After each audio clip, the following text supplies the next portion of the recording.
27페이지 두 번째 문단에 보면 신학용어의 혼란은 인본주의 신학자들이 개혁파 신학을 비난하며 경멸할 수 있는 원인을 제공하는 결과가 되죠. 예, 자유주의 신학자들이 하여튼 혼란스럽게 만들어요. 혼란스럽게. 언제나 공격자들이 해가는 이런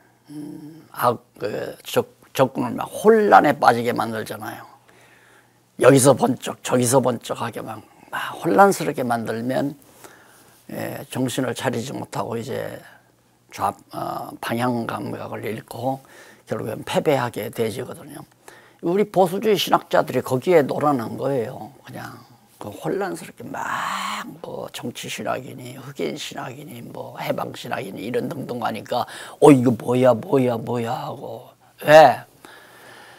우리 개혁파 신학자들이 가지고 있는 신학이 완벽해서 답이다. 이게 답이다. 야, 아까 말씀드린 대로 답이 없는 세상에서 답을 찾았다. 그거 얼마나 대단한 겁니까? 엄청난 거죠. 진짜 답을 찾았다는 건. 그동안 답이 없는 세상 아니에요. 아무데도 답이 없어요. 그래서 거듭 얘기지만 해답이 없는데 무슨 의미의 책이에요. 그게 어떻게 무슨 학이냐 이 말입니다. 그러면 이런 답을 우리 개혁파 신학자들이 진즉이 찾아가지고 있었으면 흔들리지 않죠. 그냥 떠들어대려면 떠들어대고 혼란을 일으켜서 너나 잘해라 하고 그냥 다 뺏겨버리는데 뭐 한마디 저건 뭐야 하고 거기에 떠올리고 이 몰려가고 저리 몰려가고 그럴듯해 저럴듯해 해가지고 우리가 다 흔들린 거 아니에요. 개혁파 신학에. 내가 신학교 와서 총신 가가지고 그런 지경에 빠졌댔어요. 막판에는 성경이 하나의 문서라고 그렇게 딱 얘기를 하는데 그동안 그래도 성경은 하나님의 말씀이라고 증거는 못해도 그렇게 그냥 관념적으로 어려서부터 그렇게 배웠으니까 하나님의 성경은 하나님 말씀이다 그렇게 배우고 왔으니까 알고 있었는데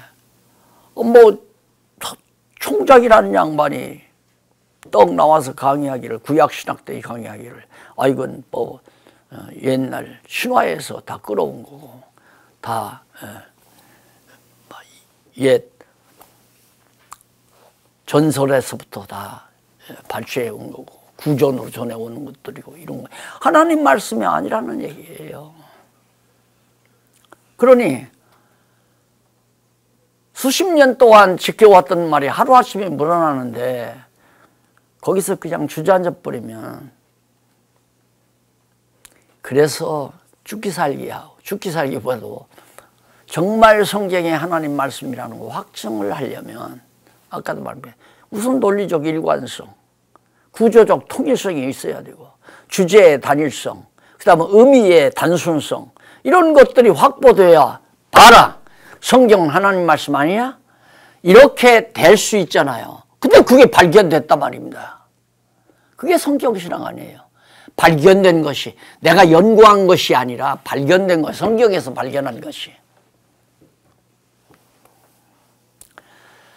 그래서 정말 이 자유주의 신학자들이 완전히 우리가 놀아난 거죠. 개혁파 신학에. 개혁파 신학은 모든 분야 곧 교의신학, 주경신학, 역사신학, 실천신학 이렇게 또 분야별로 나누어 가지고 신학을 해 놓으니까 왜 신학이 그렇게 많아요? 신학의 대상은 학문의 대상 하나님 한 분 딱 뿐인데 한 분 하나님에 대한 진리가 어떻게 이렇게 팍 갈기갈기 다 찢겨가지고 찢어놓으니까 뭐가 뭔지 알 수가 없잖아요. 예를 들면 과일나무 하나를 딱 발견했으면 그 과일나무를 그냥 줄기와 가지, 이파리, 뿌리채 이렇게 딱 다 전체 그냥 붙어 있어야 이건 사과나무 묘목이야. 이건 배나무 묘목이야. 이것은 살구나무 묘목이고 이건 포도나무 묘목이야. 알 수 있잖아요. 다 붙어 있으면. 근데 그걸 작도로 다 난도질해 놓으면 사과나무 묘목인지 배나무 묘목인지 알 수가 없다 말입니다. 지금 우리 개혁파 신학도 그런 식으로 다 난도질해 놓은 거예요. 신학을. 교회 신학이 어떻게 따로 있고 역사 신학이 어떻게 따로 있고 주경 신학이 어떻게 따로 있고 실천 신학이 어떻게 따로 있을 수 있어요. 그런데 그렇게 다 나누어 놓다 보니까 우리도 혼란스러운 거죠. 그리고 우리는 교회 신학, 주경 신학, 역사 신학, 실천 신학 이것만은 진리인 줄 알고 딱 있었는데 한쪽에서 해방 신학 하니까 저건 뭐야? 내 거가 자신이 없으니까 내가 가지고 있는 것이 불확실하니까 남의 것에 놀아나는 거 아닙니까? 참 서글픈 우리 개혁파 신학이 되는 거예요. 사회복음주의 신학. 그게 극단적으로 사실 신학 나오니까 저건 아니다. 하나님 죽었단다. 워낙 엉터리 같은 소리를 하니까 아니다라고는 하지만은 아니라면 하나님 사신신학 아니면 생신신학을 해야죠. 살아있는 하나님 신학을 해야죠. 성경신학이 살아있는 생존하는 영존하는 하나님 신학 아닙니까?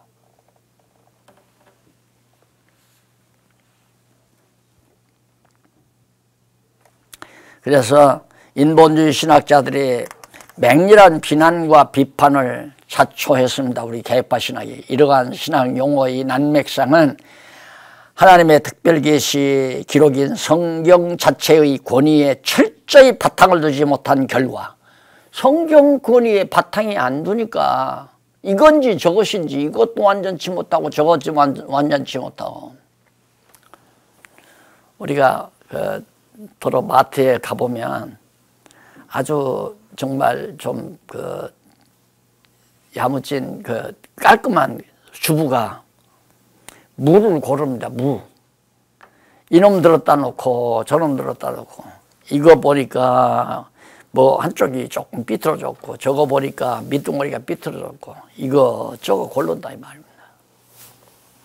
그러듯이 내가 가지고 있는 게 불완전하니까 남이 무슨 말하면 저건 완전한가 하고 자꾸 관심을 보이다가 자꾸 말려 들어간 거예요. 자유주의 신학자들에게 우리 보수주의 신학자들이.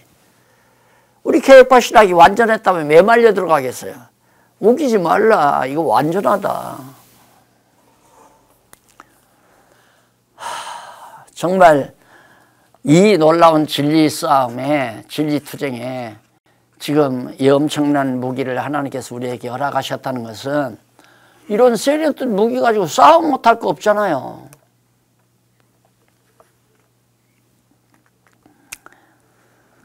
성경권에 바탕을 두지 못했기 때문에 그런 거고 이는 인간 중심적 사유와 신적 계시의 근본적 차이에 대한 명확한 구분을 짓지 못하는 결과를 초래한 것입니다. 인간의 사유 생각해서 유추하는 것이 그건 저 사람의 생각이로구나 이렇게 생각을 해야 하는데 저 사람이 그럴듯하다. 맞아, 교회는 가난한 사람을 도와야 돼. 맞아, 교회라고 하는 건 병든 자들을 불쌍히 여기고 그들을 위해서 봉사하고 그게 교회가 할 일이야. 세상의 빛과 세상의 소금이라고 하는 말을 자꾸 그런 기업적인 일에다가 자꾸만 그런다며. 세상의 빛이란 세상에 진리가 없어서 깜깜하니까 진리의 빛을 비춰야 된다 이 말이에요. 진리가 들어가야 맛이 나오잖아요. 인생 사는 맛, 진리를 깨달아야 인생 사는 맛이 있어요. 소금 노릇하니까 썩는 부패한 세상을 방지해야 한다. 부패한 세상을 우리가 어떻게 방지해요? 에? 소금, 우리는 세상의 소금이요 세상의 빛이다. 그러니까 세상 썩는 걸 방지하는 것이다. 우리가 방지합니까? 하나님께서 다 썩어 문드러지게 만들어가는 건데 하나님께서 어둡게 만들어 놓은 건데 어두운 세상에 우리는 빛을 밝히고 사는 거예요. 썩어가는 세상에 우리는 썩지 아니하고 소금과 같이 부패함이 없이, 그런데 진리가 없으니까 교회가 부패하고 인간도 부패하고 지도자도 부패하고 제도도 부패하고 다 부패하잖아요. 소금이 없어 그런 거거든요. 진리가 없어서.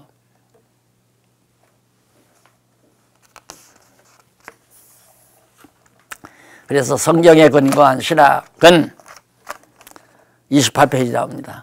오직 하나뿐이며 그 원천도 오직 여호와 하나님 한 분이 전부다. 여호와 하나님 한 분, 원천도 하나, 성경 하나, 원천도 하나님 한 분이에요. 하나 찾으면 헷갈릴 필요 없어요. 유혹당할 필요도 없고, 하나밖에 없는 하나님에 대한 진리를, 하나밖에 없는 성경에 대한 올바른 진리를 알았으면 아무리 목소리가 크고 수만 명이 그쪽으로 모여간다 할지라도 거들떠보지 말아야죠. 저 또 속는다. 시골에서 오랜만에 서울에 올라온 풋내기는 반드시 사기를 나갑니다. 와, 보니까 서울역 앞 광장이 막 사람이 우겨 싸가지고 하는데 막 장난을 쳐가지고 뭐 발견하니까 막 이겼다고 막 돈 따가고 그러거든요. 그러니까 가만히 앉았다 보니까 야, 저거 자기는 볼 거거든요. 거기 가서 이겁니다 하고 짚으니까 허당 아니에요. 그 서울 올라와서 애들 용돈 가지고 오는 거 홀랑 뺏기는 이유가 바로 그런 거 아닙니까? 사람 많이 모였다고 거기에 말려 들어가면 안 되잖아요. 그러니까 저런 이제 시장 같은 데서도 사람을 유인하기 위해서 사람을 산다고 하잖아요. 옷가게에서 아주머니 두 서너 사가지고 오늘 일당 5만 원 내가 한 3시간 반 좀 봉사해 주세요. 5만 원 드릴 테니까. 그럼 그 사람들이 옷가게에 들러앉아서 막 이것 보고 저것 보고 막 그럼 입어보고 막 그러니까 지나가던 사람도 야 이거 종가구도 하고 그거 사가고. 그게 바람잡이 아니에요? 내 거가 완전하다고 안 믿어지니까 바람잡이에 놀아나는 거라 이 말이에요. 사람 많이 모이면 그게 진리입니까? 인간이 많이 모이면 진리예요. 가난하게 사는데 오면 축복받으면 부자로 잘 산다. 그러니까 구름대처럼 모여갔다 이거예요.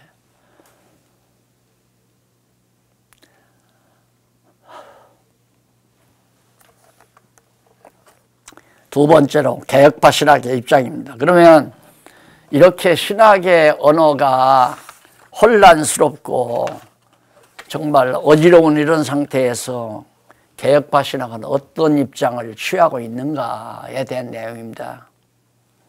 사도시대 이후 교부시대 및 종교개혁시대,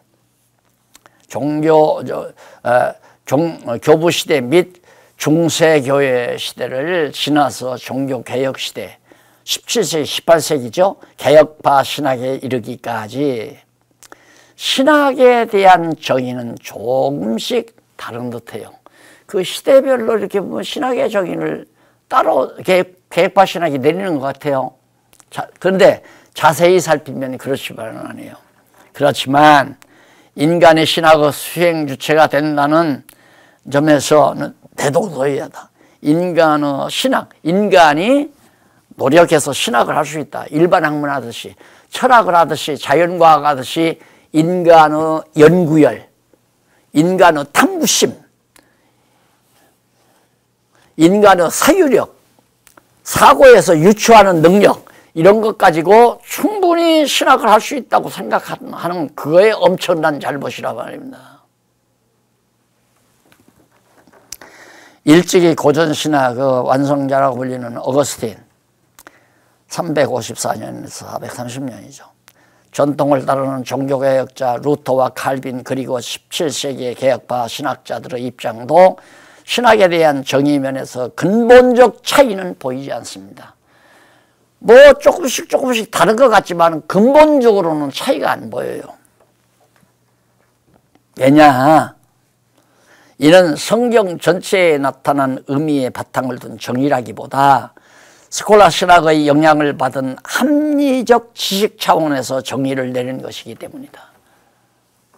다 사유, 유추, 사고에서 유추하는 이럴 것이다 저럴 것이다 이럴 것이다 저럴 것이다. 이게 다 학문하는 방법 아니에요? 이러니까 이렇게 될 것이다 저러니까 이렇게 될 것이다. 그 합리적이고 아주 유추하는 그것들이 합리적이고 설득력이 있어 보여요. 근데 그런 식으로 한 거기 때문에 맞아 그럴듯하다. 야 맞아. 왜? 인간의 사유 능력이라는 게 비슷하니까. 그 결과 개혁파 신학 입장에서 내린 정리는 인간의 부분 타락과 인간 이성의 신학 가능성을 주장하는 자연신학과 철학의 영향을 받은 정의를 내릴 수밖에 없었다. 아까 말씀드린 대로 인간의 사유 능력, 야 저놈 참 영리하다. 그 왜? 유추하는 능력이 있어요. 그것이 바로 공부 잘하는 능력 아니에요? 인간의 지식이 인간적인 지식 능력이 있으면 그걸 보통 지혜라고 그래요. 세상 지혜. 공부 잘하는 머리. 그걸로 된다고 생각했기 때문에 그렇게 같이 공감하는 거란 말입니다. 전혀 달라요. 인간의 머리가 좋아야 신학을 잘한다 그거 아니에요. 인간의 머리가 좋으면 인간적인 머리가 좋으면 세속으로 빠져요. 그 사기꾼들이 머리 나쁜 사람이 아닙니다. 머리가 좋아야 사기꾼 노릇돼요. 세상에서 웃자리에 앉아서 다 지배자가 되려면 머리가 샤프해야 돼요. 둔탁해서는 절대 남의 지배나 받고 종노릇이나 하고 그러고 살지 쉽게 말하면 오너가 안 된다 이 말이에요. 그럼 그런 사람들이 성경을 알 수가 있냐? 안 된다 이 말이죠. 그런데 그렇게 생각했기 때문에 문제가 심각했다. 그래서 아래에서는 종교개혁의 17세기 개혁파 신학의 동향과 나아가 근현대 신학의 혼돈 상태를 한번 알아보기로 그렇게 하겠습니다. 자, 첫째, 종교개혁 이후 동향. 그러니까 정의에 대해서, 신학의 정의에 대해서 개혁파 신학의 입장은 어떠했는가. 그 개혁파 신학 입장 가운데 종교개혁 이후, 칼빈 종교개혁, 루터와 칼빈 종교개혁 이후의 입장을 한번 살펴봅니다. 17, 18세기 개혁파 신학자들이 내린 신학의 정리는 사실상 교부신학을 완성한 어거스틴이 내린 정의의 한계를 크게 벗어나지 못했다. 이게 답습한 거예요. 예, 어거스틴이 신학의 압이라고 그렇게 말하잖아요. 근데 어거스틴은 과거 사도시대, 속사도시대 지나서 교부들 시대가 오잖아요. 그 교부들이 만들어 놓은 신학체계를 총망라해서 아울러서 총정리한 것이 어거스틴 신학이거든요. 그래서 어거스틴 신학이 유명하잖아요. 거기에서 뭐가 나오냐. 어거스틴 신학에서 구교, 로만 캐토릭, 스콜라 신학도 나오고 그 어거스틴 신학에서 루터와 칼빈 신학도 나오는 거예요. 그게 짬뽕이죠. 예. 그러니까 이게 안 맞는 거지만 그게 아울러서 왜? 교부들이 한 말들을 주워 모아서 집대성 해놓으니까 어거스틴 신학이. 그게 어거스틴 나름의 자기 독자적인 견해가 있는 게 아니고 과거에 교부들이 이러쿵저러쿵 해놓은 모든 이론들, 그런 견해들이나 그런 이론들을 전부 다 모아가지고 집대성한 것이 어거스틴 신학이라고 합니다. 그러니까 거기에는 종교개혁자들의 신학의 원천도 거기에 있고 스콜라 신학, 구교의 신학인 스콜라 신학의 원천도 어거스틴 안에 있단 말입니다. 그 말은 뭐냐면 하나님의 주권과 인간 의지 사상이 두 개가 공존할 수 있는 것이 아닌데 하나님의 주권과 인간의 의지가 어떻게 공존을 해요? 하나님의 주권 강조하면 인간의 의지는 없다. 인간의 의지를 강조하면 하나님의 주권은 불완전하다. 완전치 못하다. 그래야 이게 존재하잖아요. 근데 하나님의 존재와 인간 의지 사상이 그런 견해가 바로 어거스틴 신학의 공제이기 때문에 거기에서 공로주의를 주장하는 스콜라 신학은 인간의 의지면을 강조해서 빼낸 거고, 종교개혁자들은 하나님의 주권 사상을 근거해서 개혁파 신학을 만들면서 거기서 또 완전히 벗어나지 못하고. 신학 간단하잖아요. 두 싸움이에요. 하나님의 주권과 인간 의지, 이 두 개의 싸움이에요. 논쟁이에요. 근데 그거 지금까지 해결이 안 됐잖아요. 개혁파 신학 해결됐냐? 아니에요. 개혁파 신학도 항상 그러잖아요. 어떤 때는 하나님이 하신다고 했다. 그래도 인간이 해야 한다고 했다가, 이거 뭐예요, 이게? 안 되잖아요. 아야, 천주교는 노골적으로 인간의 공로주의를 내세워서 나가잖아요.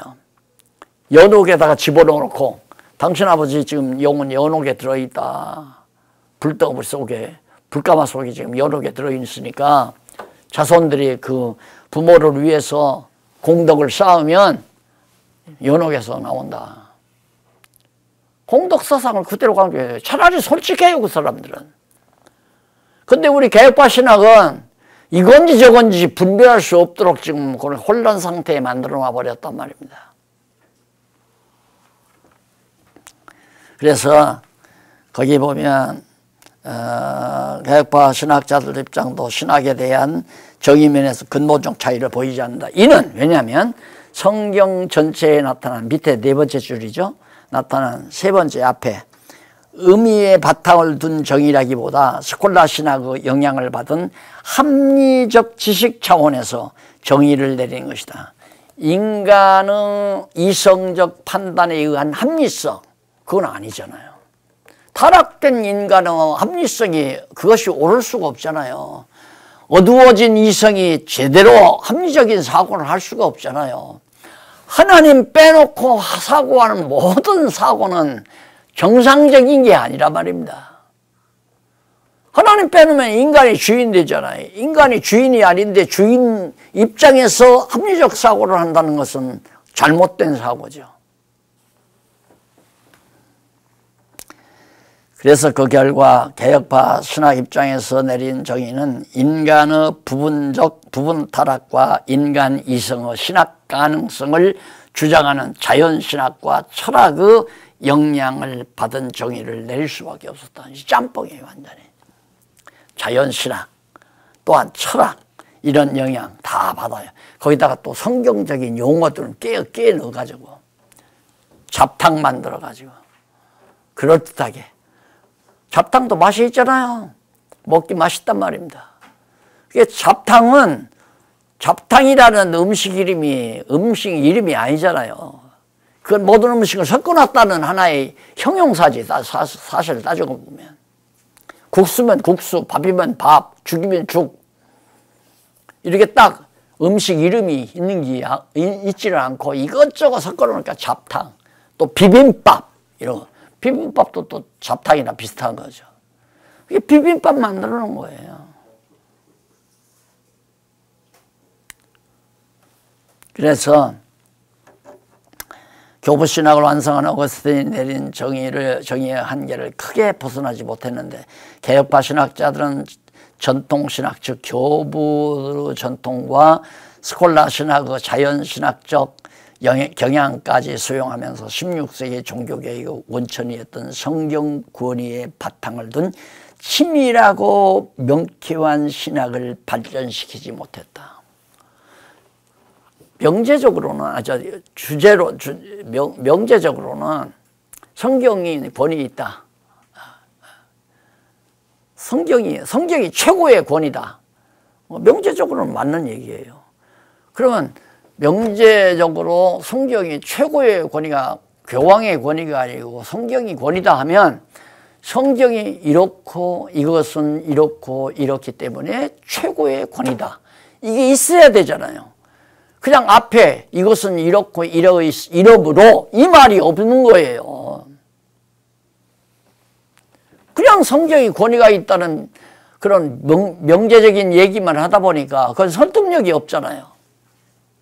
그러니까 결국은 자연신학자들에게 휘말려서 인간의 유추 능력에 의한 사고 능력에 의한 합리적인 신학을 곁들여서 하다 보니까 이것도 저것도 아닌 개혁파 신학에서 뭔가 이것이다, 맞다, 이게 답이다, 이게 나오질 않는다 이 말입니다. 아까 말했던 그 장로님도 신학서적을 엄청 많이 읽으셨더라고요. 장로라면서 이제 하나님에 대해서 알고 싶었을 거 아니에요. 성경도 많이 보고 책 속에서 사시는 분이라고 그래요. 근데 답이 없다 이거야. 다 읽어봐도 모든 신학적 서적 봐도 답이 없다. 이게 답이 없는 세상에서 답을 찾기. 그러면서 성경신학에서 답이 나왔다. 서론만 보고 답이 있다는 걸 확신하더라고요.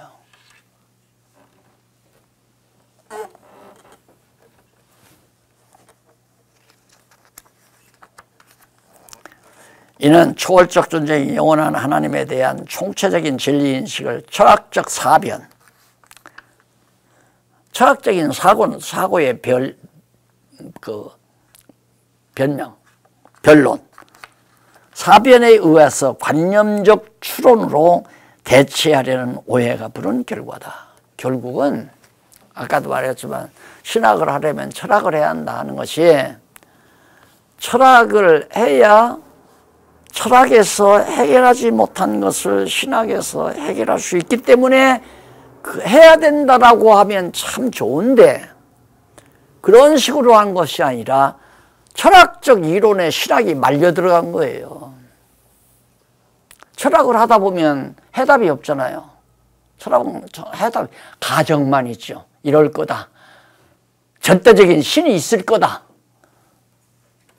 제1원인이 있을 거다. 그 가정만 있지 확정이 없는 거예요. 그러니까 답답하죠.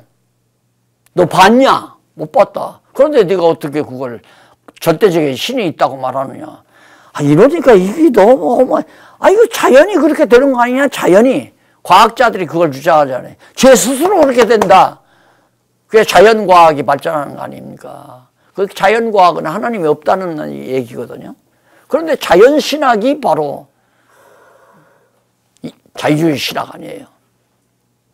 모든 만물이 자연이 그렇게 된다. 자연이 태양이 뜨고 자연이 지구가 돌고 달이 돌고 지구가 태양을 중심으로 해서 공전과 자전을 하고 자연이 그렇게 된다.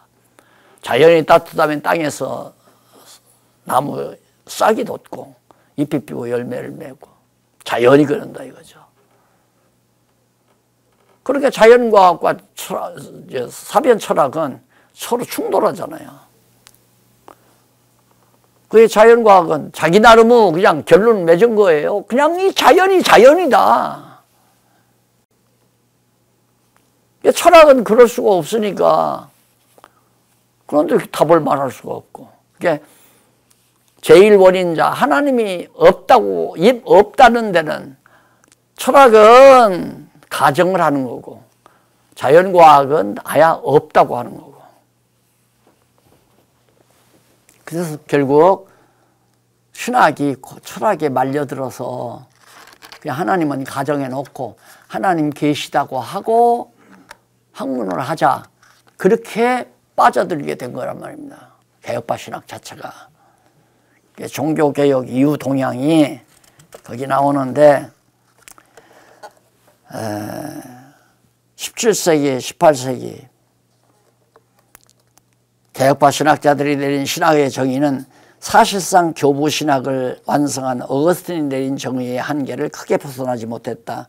개혁파 신학자들은 전통신학, 즉 교부들의 전통과 스콜라 신학의 자연신학적 경향까지 수용하면서 합탕이죠.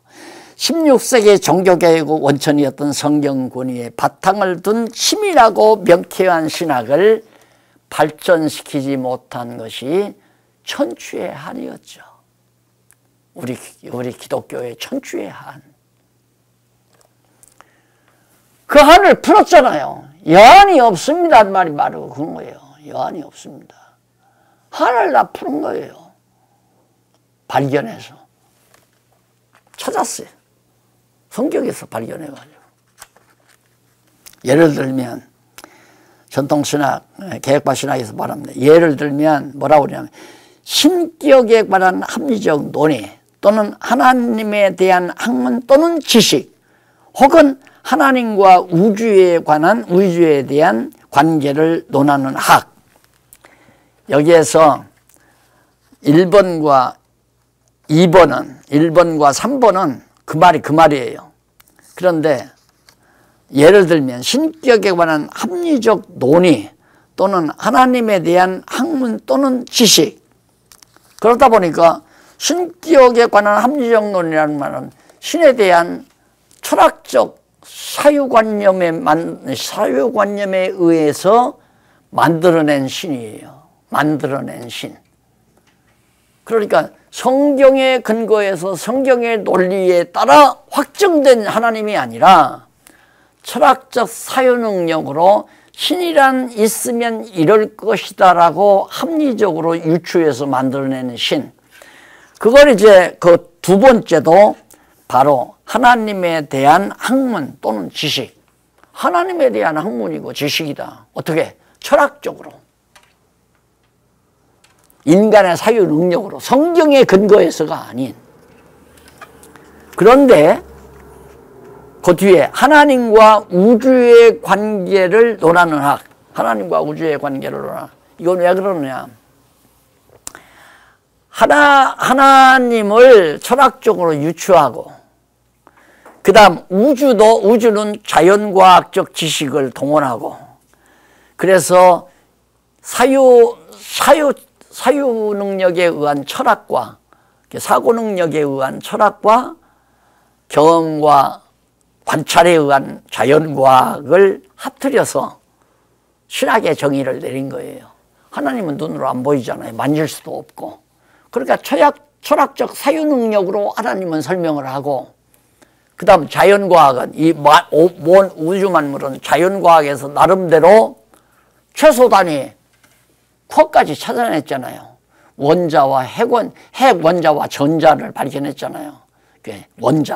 원자가 원자 핵과 전자로 되어 있다. 그래서 원자의 핵을 전자가 주변을 도는 게 그게 바로 원자다. 거기까지 찾아내. 이게 이제 제 스스로 된다는 얘기죠. 이 둘을 합쳐서 바로 그 관계를 논하는 학이다. 왜 이러는가? 하나님은 눈으로 볼 수도 없고 손으로 만질 수도 없는 흉의 상학적 존재인데 인간의 경험이나 관찰을 통해서 절대 증명이 되지 않는다. 할 수가 없다. 그래서 신학자들마저도 하나님을 직접 하나님의 존재와 속성을 증명하는 일을 포기해버린 거예요. 그래 맞아. 하나님은 눈으로 볼 수도 없고 만질 수도 없는데 어떻게 하나님에 대한 구체적인 지식을 우리가 얻을 수 있어? 못하지. 그러니까 철학적 방법을 도용해야 한다. 그래서 철학적 방법에 의한 가정을 하는 거예요. 아, 신은 존재한다. 천지와 만물을 창조하신 하나님은 존재한다. 이렇게 가정해 놓고 그 다음 그 하나님과 눈으로 보고 손으로 만지고 관찰과 경험을 통해서 결론 내릴 수 있는 자연과학. 이 과학적 논리를 곁들여서 그 관계를 논하는 것을 신학으로 하자. 그게 지금 우리 개혁파 신학이 전수받아서 하는 거예요. 그러니 참 답답한 겁니다. 신학은 오직 하나님만을 대상으로 해서 해야 될 학문이 신학인데 어떻게 이렇게 복잡하냐 이 신학의 정의가. 그래 놓으니까 헷갈릴 수밖에 없잖아요. 그래서 보통 신학을 하는 사람은 철학자들 이름도 많이 외워야 되고 알아야 되고 과학자들의 논리도 많이 알아야 그래야 정말 유명한 신학자가 되는 거예요. 내가 볼 때는 참 어설픈 학자들인데 어떻게 철학과 자연과 과학이 만날 수 있어요? 못 만나지. 그건 철학은 인간의 사고, 유추 능력으로 하는 거고, 과학은 인간의 관찰과 이 피부로 경험하는 경험을 통해서 찾아내는 것이 과학인데 전혀 만날 수 없는 거예요. 그러니까 과학은 철학을 무시해버리고 철학은 또 과학을 무시하고 그런 싸움에서 누가 이기냐면 과학이 이기는 거죠. 그래서 과학 만능 시대가 된 거예요, 지금은. 그게 과학 만능 시대가 되다 보니까 철학자들은 가정이라도 하나님이 존재한다고 하지만 그것마저도 없애버리는 거예요. 하나님의 있기는 어디 있냐. 그냥 자연뿐이다, 이거. 자연 만물. 이 보이는 거 이것이 다다. 보이지 않는 것이 어디 있느냐. 안 보이는 건 없는 거지. 그래도 자연과학자들도 이놈의 마지막 끝까지 좀 보려고 하는데 원자도 정말 머리털 그 지름이 있잖아요. 그 안에 몇십만 개가 들어가거든요. 그렇게끔 작은 거래요, 원자가. 그런데도 그것도 더 분류를 해야 되는데 분류하다 뭐 콕이란 말이에요. 콕을 또 분리하면 얼마나 적은가. 분리하고 그 끝을 몰라요. 그걸 미세라고 그러잖아요. 미세의 한계도 모르고 이놈의 우주가 얼마나 크고 또 크고 의주가 뭐 몇만 개니 몇십만 개니 이러고 또 우주과학자들이 얘기하잖아요. 그래 얼마나 커요. 그 거대의 한계도 몰라요. 거대의 한계도 모르고 아주 작은 미세의 한계도 모르고 자연과학이. 이게 솔직히 모르겠다 이거예요. 그게 모르겠는데 왜 하나님이 없다고 그렇게 단정하냐 이 말이에요. 모르겠으면 모른다. 하나님이 계신지 안 계신지 모르겠다. 그러면 솔직히 하기라도 하잖아요. 그래서 아인슈타인이 그 말을 했잖아요. 나는 모른다. 불가지론 얘기했죠. 하나님이 있어도 모르고 없어도 모르겠다 난. 그런데 죽으면서는 하나님 없다고 써놓고 죽었다. 아주 좀 비열한 학자. 학자는 양심적이어야 돼요. 솔직해야 돼요. 학자의 기능은 솔직해야 돼요. 그런데 나는 아인슈타인을 상당히 존경했거든요. 솔직해서 학자답다. 그런데 비열하게 죽으면서 일기자인이다 쓴다. 하나님은 없다. 그러고 죽었다고 해서 참 치졸하다. 없다고 할 테면 아야 호킹 마냥 깔끔하게 하나님은 없다. 이러고 죽어야 해.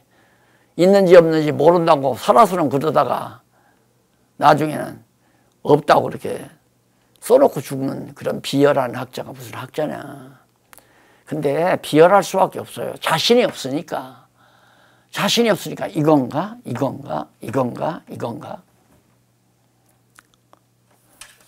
자, 여기 먹으면 아주 매운 떡이 있다. 여기 잘 골라. 이 떡 두 개 중에 하나는 아주 매워서 먹기 힘들다. 그러면 누구나 덜렁 짖는 사람이 없어요. 이것 집으려다가 요리 갔다가. 왜? 자신이 없으니까. 과학자나 철학자나 다 자신이 없어요. 있을 수가 없죠. 확증이 없는데 어떻게. 근데 신학은 확증이 있잖아요. 확증. 그래서 정말 확신을 가지고 살아갈 수 있는 거죠.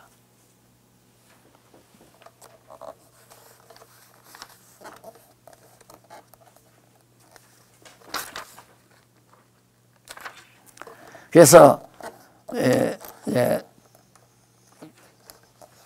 그러나 거기 이제 위에서 다섯째 줄 나오죠. 위에서 다섯째 줄 보면 앞부분에 그러나 성경 자체에 붙박인 완벽한 진리 체계를 담고 있는 신학은 타락한 이성적 관념에 의한 추론에 의존하는 철학적 이론과 결코 섞어서는 안 돼요. 철학적은 추론에 추측해서 논증한다 이 말입니다. 여러분 추론을 확실히 믿는 사람이 누가 있어요? 예를 들어 내가 어느 사람 앞에 갔는데, 아유, 당신 보니까 1년 후에 큰 병이 나겠어. 그러면 확신은 안 해요. 저 인간이 왜 나한테 저렇게 불길한 얘기를 해? 그러다가도 어떤 때는 혹시나 1년 후에 큰 병 날라나? 또 의심을 해요. 에이, 그럴 리가 있나. 왜? 추론이니까. 추론이니까. 그러니까 신학은 추론으로 하면 안 된단 말입니다. 확실한 논리 근거에 의해서. 그 확실한 논리 근거가 성경 자체에 있다 이거예요. 그게 성경 신학 아니에요. 확실한 논리 근거. 추론이 아닌 이래서 이럴 것이다, 이래서 이럴 것이다가 아니라. 요즘 이제 헬라어 히브리어에 대한 그거에 내가 이제 전공을 안 했으니까 내가 강론집을 쓰면서 이제 내 나름대로 문장학에 의해서 해석을 한 거거든요. 문장학에 의해서. 근데 이 문장학이란 말은 아예 전문가가 어학을 공부할 때는 문장학을 반드시 해야 한다는 거예요. 문장학이란 뭐냐면 사전에 나오는 단어 개념 가지고 번역해서는 안 된다. 문장 전체에 흐르는 논리의 흐름 따라서 그 문장을 해석하는 것이 문장, 그 해석하는 원리를 찾는 것이 문장학이라는 거예요. 그럼 예를 들면 예수님께서 그러잖아요. 세례요한 때부터 지금까지 천국은 침노를 당하나니 침노한 자는 천국을 빼앗느니라. 이게 바로 어거스틴 신학의 근거를 놔주는 중요한 성경구절이라면 인간의 공로, 인간의 공로에 기반을 놔주는 중요한 근거 성경이에요. 또 인간 의지, 자유의지를 강요하는 신인 합력설에 대한 신학적 근거 성경 구절. 근데 나는 그게 아니고 하나님은 절대 주권인데 하나님의 주권과는 전혀 반대가 되잖아요. 마태복음 거기까지 강론하는 데는 하나님의 주권을 그대로 이어왔는데 그 성경글이 큰 암벽이 된 거예요. 넘어갈 수가 없어요, 그걸. 내가 막 전쟁하듯이 침노를 해서 천국을 뺏으라는데 그만큼 내 노력과 땀과 애씀이 들어가야 된다는 얘기 아니에요. 그 번역을 보면. 근데 문장학적으로 뭐 안 받죠. 그래서 참 막 이 사전 저 사전 책 좀 있는 데서 막 찾아가지고 또 보다 보니까 아하, 천국이 침노를 당한다고 하는 것은 천국의 주인으로 오신 예수 그리스도께서 계속해서 도전자들로부터 도전을 당한다. 그런 얘기로구나. 그게 문장학적으로 딱 보이는 거예요.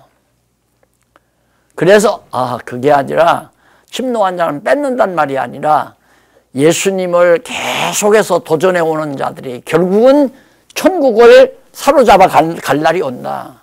붙들어다가 십자가에 못 박을 날이 온다 이 말이에요. 정확하게 해석했잖아요. 그게 문장학적 해석이라 이 말입니다. 그러니까 성경을 해석을 해야 제대로 다 논리가 나오는데 그걸 못하니까 결국 철학적 논리에 휘말리고 과학적 논리에 휘말리고. 그래서 지금은 거의 신진 세대들은 신의 존재를 크게 그렇게 좌우 안 해요. 또 천국도 좌우 안 하고. 그러니까 이 땅에 천국을 세우자 이거예요. 이 땅에다가. 그래서 사회복음주의 이런 데 관심도 많고. 이게 모두가 다 철학이나 과학의 영향을 받았기 때문이다. 그래서 거기 이제 밑에서 세 번째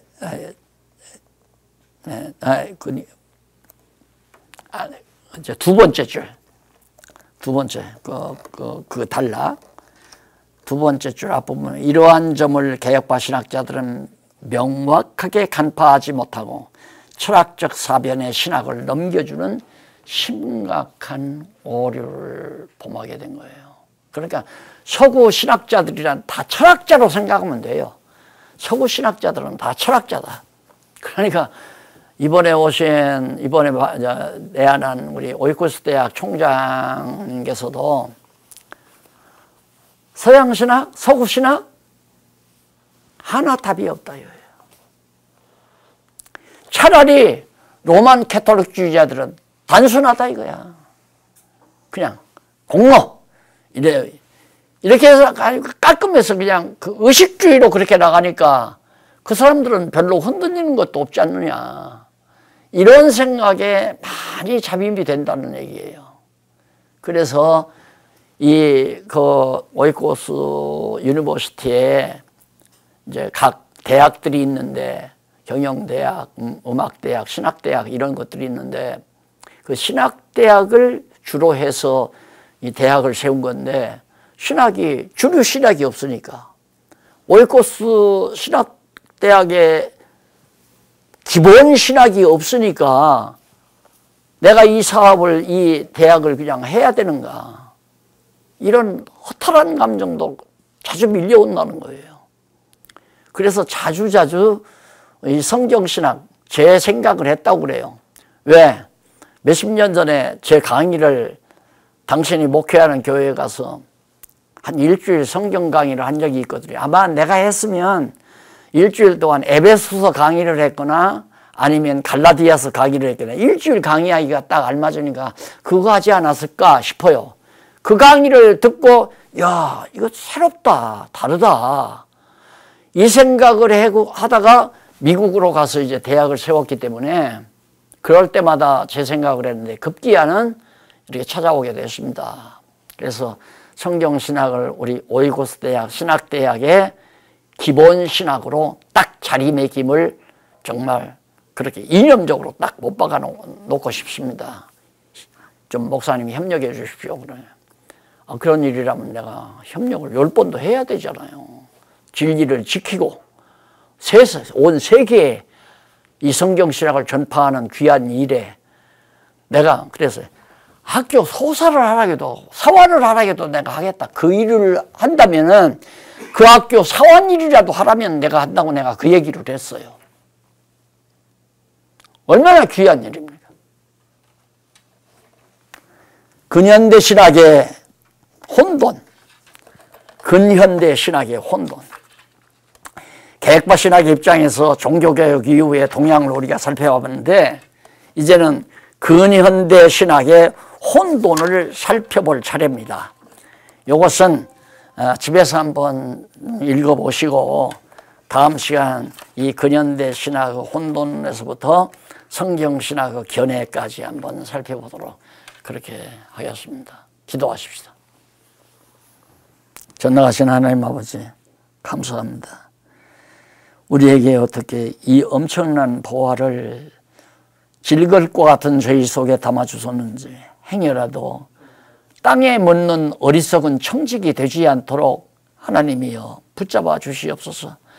또 이렇게 저렇게 이런 모양 저런 모양으로 각각 은사 따라 사용해 주시는 일을 시켜주시는 하나님의 크신 사랑을 다시 한번 감사드립니다. 남은 여생 사는 동안도 온전히 진리를 위하여 선한 싸움에 맹진하게 하시옵소서. 예수님 이름으로 기도드립니다. 아멘.